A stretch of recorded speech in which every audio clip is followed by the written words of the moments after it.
Okay, good morning, everyone. Um,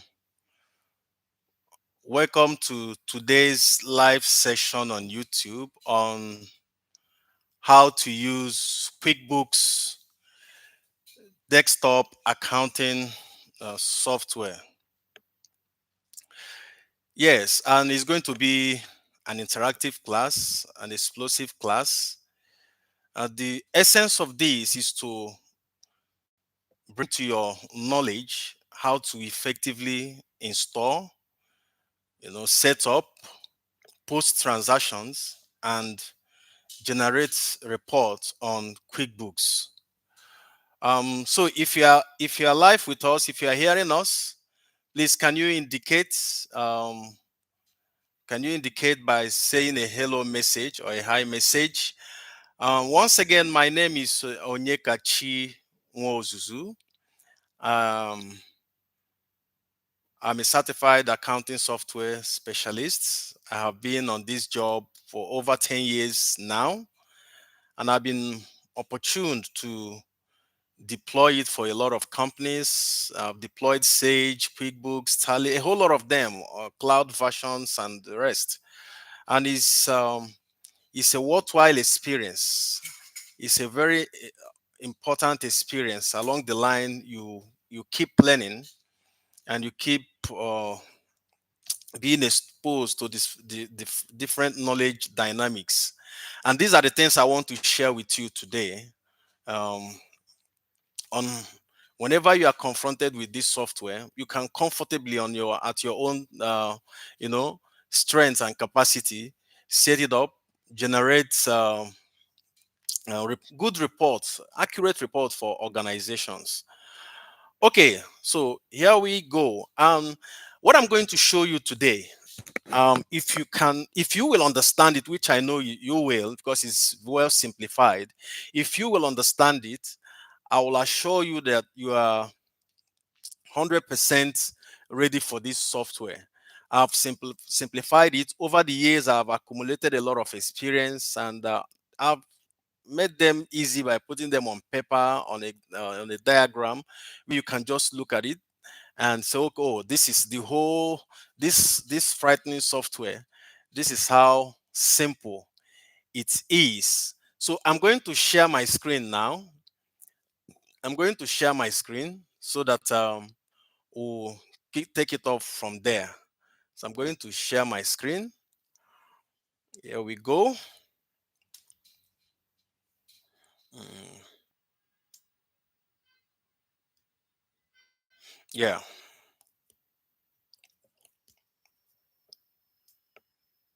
good. So I have successfully shared my screen.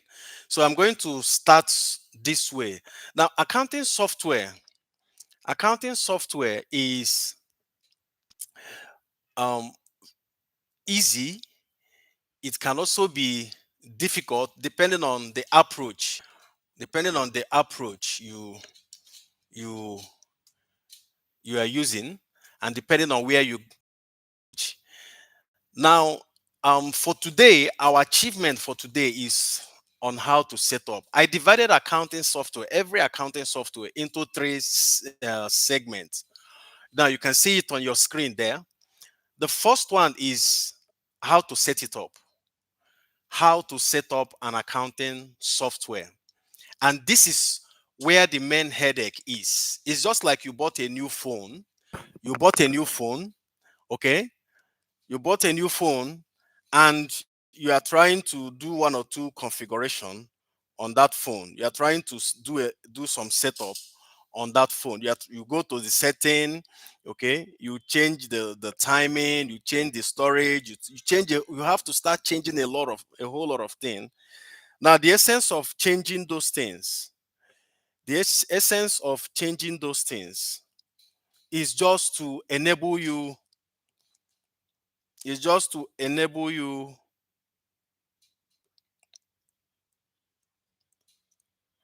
the essence of those things is just to enable you uh, you know generate accurate processes. Now, setup can be messy if you don't go with it properly. Okay, I used to tell my students that 70% of the work or 75% of the job on every accounting software is on the setup.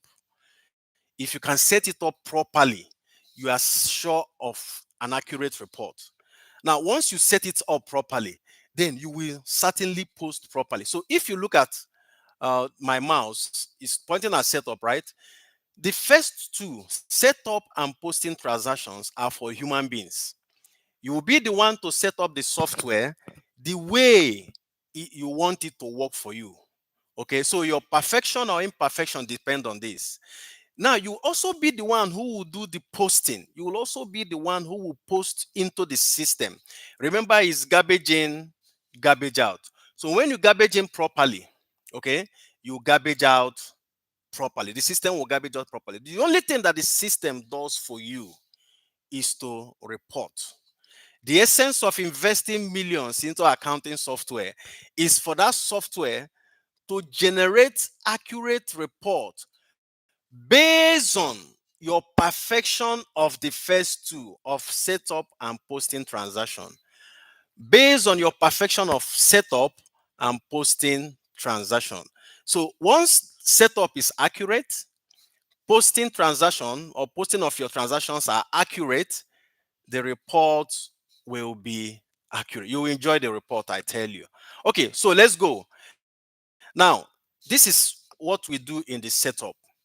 In setting up, especially the QuickBooks we are using now, in setting up, okay, you have the QuickBooks setup. This is building QuickBooks into the system. Okay, there are two things we do there. You set up the QuickBooks, then you start setting up the company in QuickBooks. You first of all set up the QuickBooks by creating a company, installing the software, and customizing it. Once you are done with that, you now start setting up your company in the QuickBooks. You can see the way I separated it so that it will be easy for you. Now the next thing is posting transactions. Now, okay, you post your customer transactions, you post your customer transactions, you post your vendor transactions, then you post some other internal accounting activities of the business. So you can see it under customer transaction. You are looking at both non-commercial documents, raising estimate, quotation, sales order, and commercial document, which has to do with creating invoice, create receipts, returning words, and the rest. Now, the same thing with vendors, okay? Imputing the receipts and invoice of the vendors and also acknowledging their own returns. Then you have your journals, transfer fund, budgeting, manage currency, and the rest. Then, once you are able to do that, what happens? You get accurate profit and loss reports. You get accurate balance sheet and other reports. I'm using the word accurate. I am one person who don't believe there is anything like accurate report, but you can have near accurate reports because there are a lot of business dynamics that play in our on our hinge side that's sometimes reduce the profitability of the business without us knowing.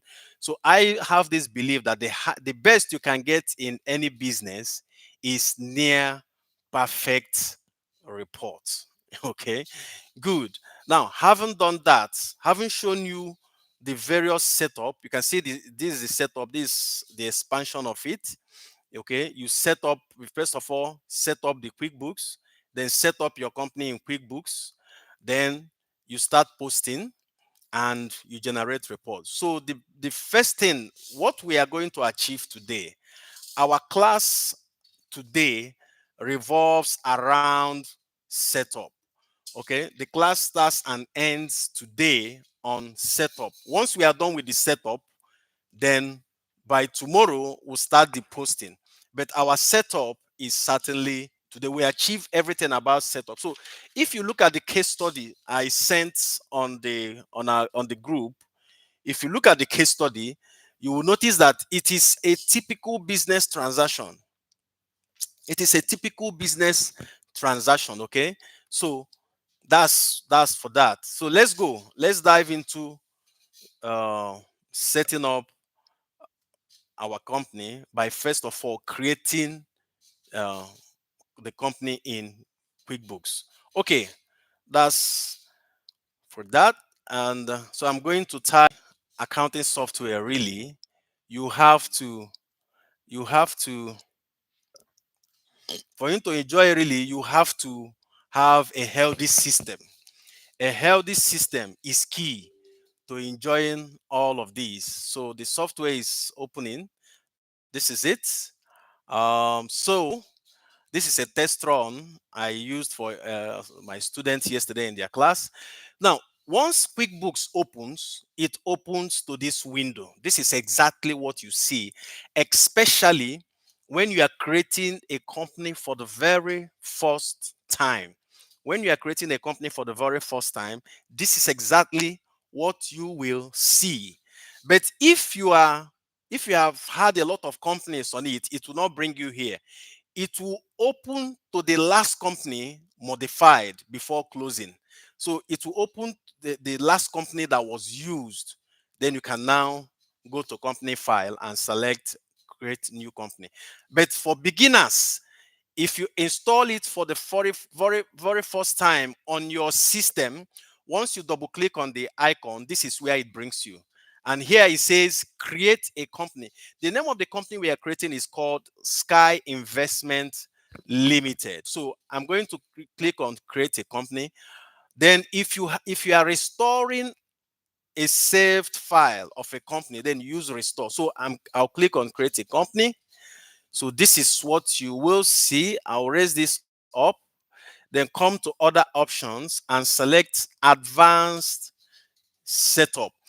Good. So now where you are seeing the red asterisk is showing company name. It tells you that the company name is very important. This is the name that will go to the file. This is the name, the software we use to recognize the file of this business. So I'll type Sky Investment Limited. Okay.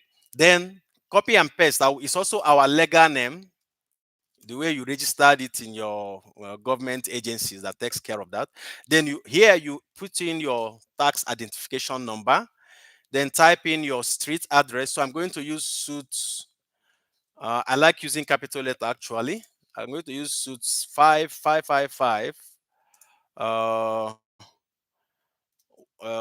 shopping mall. Okay. Central area. That's in Abuja here. Central area. And again, I have. Then here, African countries are not recognized on this, but it doesn't really matter. So you can select other. Okay, I can fix my country anywhere. Can you fix it here? So I'm done. So central area, Abuja, Nigeria. So I'm good. Then your phone number 0001. Okay, fax, email address, website. Now, in all of this, the most important data here is the company name. The most important data is the company name. So every other data here is optional except the first one. But this is the standard you have to follow. Then you click next. Remember, we are setting up QuickBooks. We are under setup. We are setting up QuickBooks. Now here it says select your industry. Which industry does your business belong to? Is it advertising, agri, automobile, construction? Now, whatever you select here, please note this. This is for setup purpose. Whatever you select here cannot stop you from using it to run a different a type of business. So Sky Investment Limited is a retail company. So I'm going to click on retail shop or online commerce. Then next. Okay, so how is your business or your company organized? So is it sole proprietorship, partnership, limited liability? Also note this, whatever you select here, I can select NGO, but at the tail end, I'm using it to run a trading business. So in case you make a mistake, it doesn't stop you from running your actual business. But always be careful to choose what suits your business. So it's a limited liability company, maybe single member or multi-member. Okay, they are just for registration purposes. Then you click next. Now, select the first month of your fiscal year. Yeah. So different companies have different fiscal years. You understand? So some start in June, some start in the middle of the year. Okay, here in our environment, we follow our budgeting process, which is always from January to December. So our fiscal year here starts from January. So I'll leave it in January. Next, now is requesting for an administrator password, because now that I'm the one creating the company, implementing it, I'm being seen as the administrator, right? Now, it is also optional to do it here. If you go ahead to put in your password here, once you finish the company setup, it will ask you to log in. So I don't have time for that. I might even forget it, in the process of creating this company. So what I'm going to do is to follow that optional choice, leave it. Then I can do it when I'm done with putting my company in order. Then next, then it's about to create your file. So the QuickBooks setup has ended. Once the file is created, the QuickBooks setup ends. Once the file is created, the QuickBooks setup ends. So next, good. Now, this is where I want all of us to pay attention. This is where I want all of us to pay very good attention. Now, anytime you click on next and it brings you to this file, this folder, please make sure that file in the company, which very key, because company file is in your hard drive. So the QuickBooks file is well hidden in the hard drive. Anytime you come here, I'm going to change this, and you are seeing desktop, documents, libraries. You are seeing another name apart from company file. Please, that's a problem. It means that your QuickBooks file will be exposed. Okay, so if you're not the only one using your system, your QuickBooks file will be exposed to others, and damage can be done. Damage can be done. Serious damage can be done. Okay, so what do I do? I if you have desktop showing, that's a problem. So what you do is you go to your local drive, drive C. You go to your drive C. I have it here. Okay, I'll double click. Good. I'll double click on this PC, then go to my local drive. This is my local drive, my hard drive. Then go to user folders, users folders, double click on public, public document, Intune, QuickBooks. You see how this file is being protected. Then company file. This is the correct trajectory. If you're not seeing company file, I'm sorry, your company, your QuickBooks will be exposed to whatever that might happen to it. So this is the best way to to to get it done. Then next, okay, so it's creating a company file.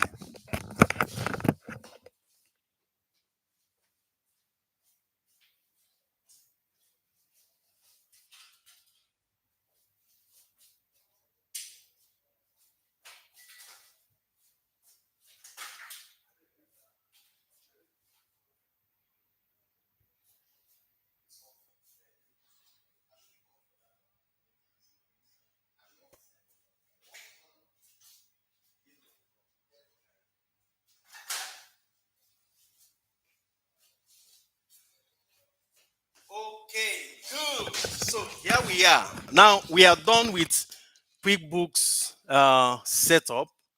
Okay, we are done with QuickBooks setup. So what we have now is the company setup. So starting from here, everything I'm doing now has to do with my company. Everything I'm doing now has to do with my company. Okay, so let's go. I'll click next. So it's asking you, you're about customizing QuickBooks for your business. Yes. Then next, what do you sell? Are you into services only? Are you into services only? Are you into product you buy, you resell, or are you in both? I am in both actually, which is the best. Business do expand. You can start with services. All of a sudden, you are now adding products to it. So I choose this. Every service, every activity recorded on this software, and I want them to be done individually. And let me tell you the reason. When you are writing an invoice, you don't write many invoices at the same time. You write invoices one after the other. You write receipt one. Everything you are doing in accounting, notice it, is one after the other. So we record each sale individually. So if 10 customers patronize us right now, we are not going to give them invoice at the same time. We will give them one after the other. We'll give customer A, customer B. You will come back, you write for customer C, you write for customer D. So that's exactly what we have done here. So next, do you charge sales tax? Whether you do or not, I always recommend that you select it. If you might not use it, but do select it. Do you want to create estimates? Yes, standard business. Once in a while, customers can call for quotation, proposals, bid. Estimates is more like a listing device. Okay, so I've done a video on that too. You can also look it up in our YouTube page. So yes, a customer can can request us to send our price list. Yes. Okay, do you track customers order more like sales orders? Okay, we can use sales orders to track transaction as well. Yes, using statement in QuickBooks. Yes, we can. Now most times customers do owe that they have accumulated bills. We can use statements, to send to them, reminding them of the past debt they are owing us. Yes, I want that to happen. It's directly linked to account receivable.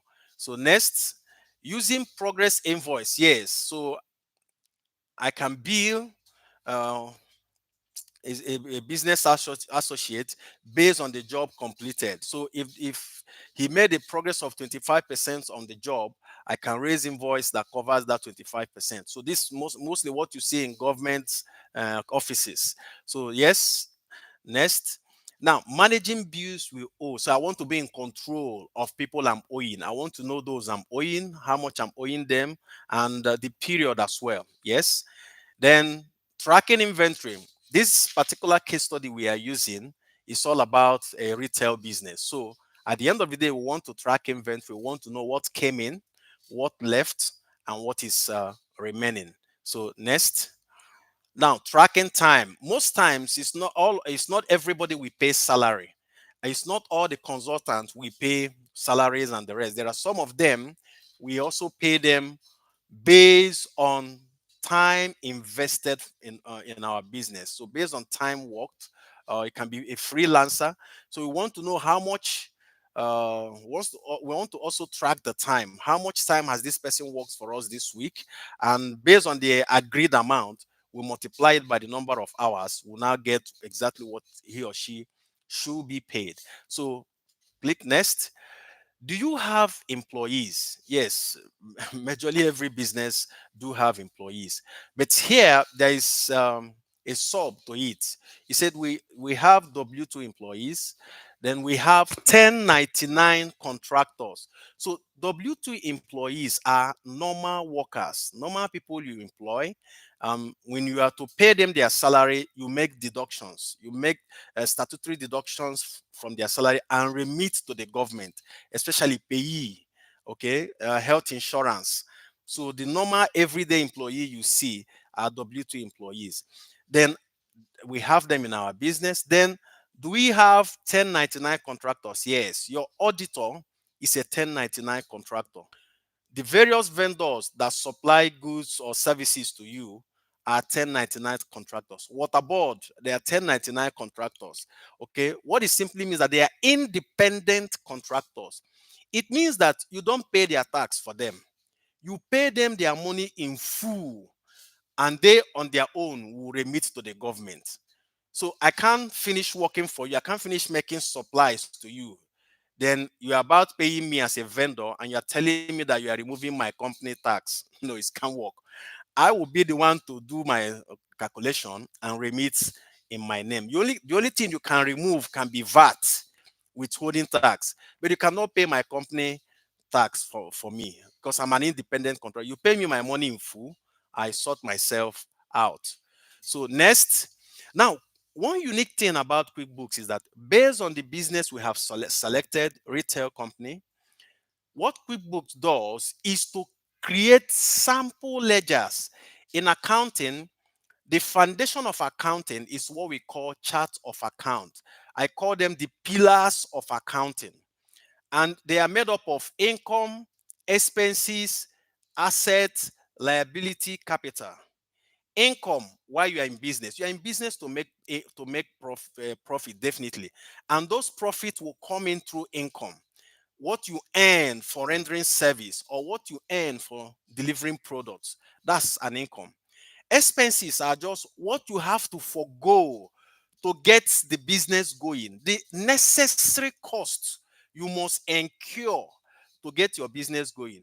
Rent is a necessary cost. So, in short, I used to tell my students that expenses, one of the greatest blessings of business is expenses. If you're not ready to spend, then you're not ready to do business. If you're not ready to put money in advert, then who will know where you are? That's it. So then you have assets, the properties that you owe, that you use in running the business, your company car, your land, your house, they are your assets. Then liabilities are things you have to, get in, borrow, an obligation you have to get into your business. It's more like you borrowed it. It's an asset somewhere, but you borrowed it to use to get your business going, so it becomes an obligation, and you have to pay, return them back or pay back. So when you borrow money from the bank, to the bank, that money is an asset. Once they loan it to you, it becomes a liability. At the same time, it's having also the face of an asset. It's a liability because you must pay back.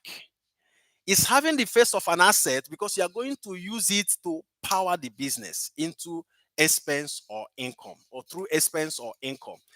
Accounting is an interesting course. Once you understand the dynamics of how it works. And let me also share this with you. If you don't understand how a business works, you will find accounting very difficult. If you don't understand how a business processes itself from start to finish. Let's say you walk into a plaza. Businesses are going on, for Christ's sake. Okay, you walk into a very large market. Thousands and millions of businesses are going on there. But if you don't understand how these businesses are done, I can bet you accounting will be a difficult thing to do. But accounting is sweet when you understand business. You now understand the dynamics of accounting.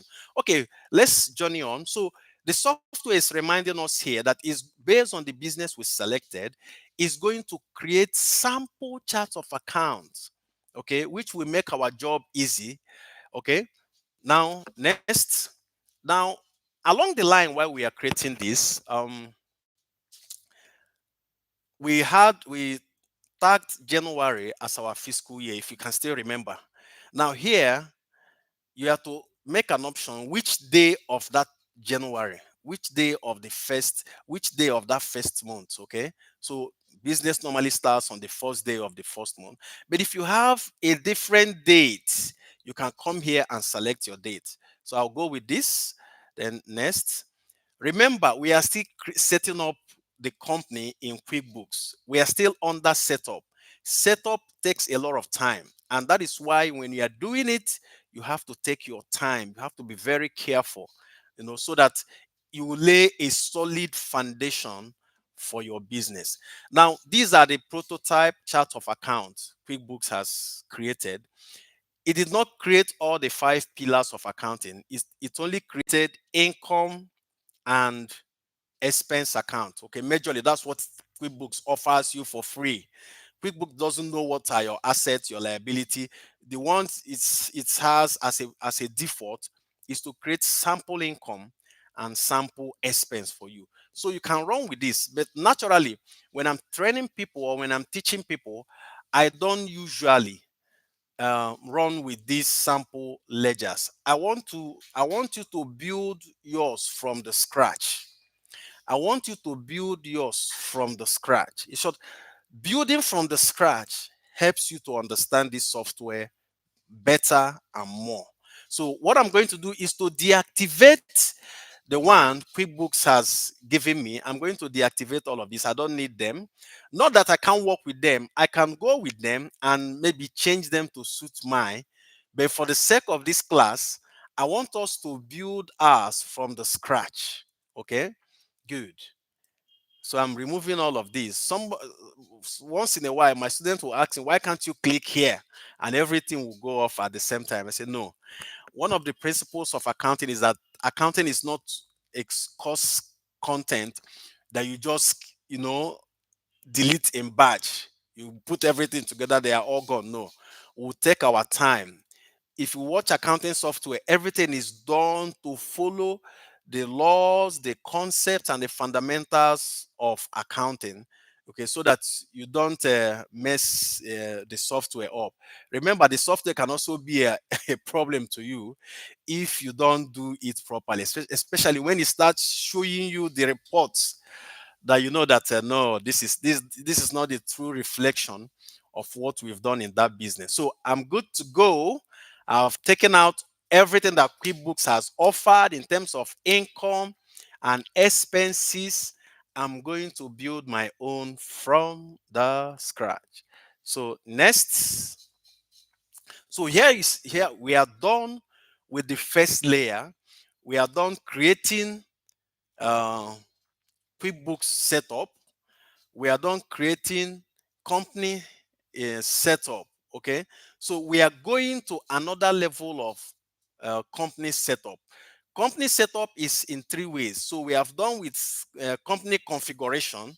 We are done with the configuration. So we are now going to the company setup that has to do with the non-human data and the company setup that has to do with human data. Okay, so it says go to setup. So which is the last layer now. Okay, good.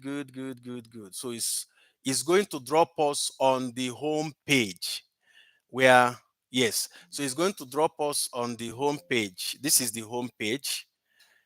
This is the home page.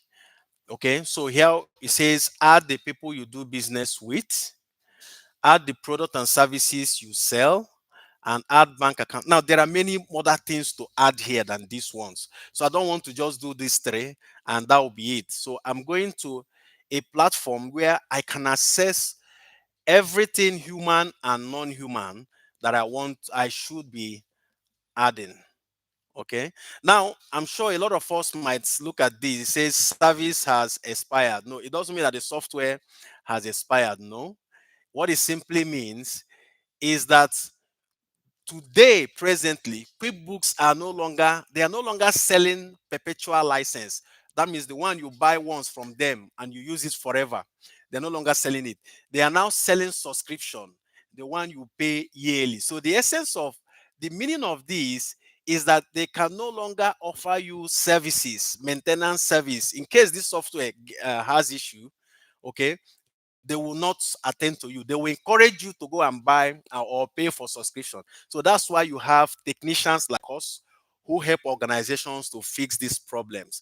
Once you have perpetual problem issues like migration issues, troubleshooting, that virus attacking the software, the software not opening and closing, not seeing your file, a lot of issues. Once you experience them, you have technicians like us around to help you get your software back and running. Okay, now we are in the home page. We are right now on the QuickBooks home page. This is where we are on the QuickBooks home page. Okay, okay, good. We are on the QuickBooks home page. Now, I will take us through on understanding the different segments of this window. At the extreme top is called, that navy blue color is called the title bar. From the extreme to the end is called the title bar. So the title bar contains the name of the company you've just created, the QuickBooks logo, and the control buttons, right? Now, on the left hand side is what we call the navigation bar. Then directly under the title bar, you have the menu bar. Inside the menu bar, you have the menu command. And every menu has a sub command. You can see this is the vendor sub command, customer sub command, customer menu sub command, company, favorite, list, view. Now, this is it. Now, why here is called the navigation bar? You can see that most of the information on the navigation bar is also on the menu bar. It's just like, the good thing about the software is full of shortcuts, so you can navigate from anywhere. Good. Now look at the home page. Look at the home page, the way the software is structured, in a way that, okay, the software is structured in a way that you, every transaction, everything you are doing, has a workflow. When you are dealing with the vendors, there's a workflow to dealing with vendors, or a process. If you are dealing with your customers, there's a process in starting and ending transaction with the customers. Now let's start from the customer. Imagine that a customer asks you to send an estimate, okay, and he's happy with the pricing of that estimate. He can ask you to raise an order. Now, in a scenario where we don't even have the product in store, we can quickly raise a requisition order and send to the vendor. Okay, the vendor now sends the inventory, with a delivery note, then raise an invoice against us in their own side. Now, once the goods arrive and the customer is not going to pay us now, we can now sell on credit to the customer. You can see how this thing works. Then later on, as the appointed or agreed time, receive our payment from the customer, and the money is recorded in our bank account. So you can see it's just a workflow. Like I said, everything about life is in process. Once you understand the process of how life journeys, if you understand the process of business, accounting, the software, you are good to go. Okay. Now, having done that, I'm going back to our case study. Okay. Watch this. The very first thing we must create, right? I said it's divided into two: the non human company setup and the human company setup. So we are on the non human company setup, which is those internal company components that is required in QuickBooks. Okay. The first one is that QuickBooks came in as an American software. Most of the components it came with are domiciled in US, especially the currency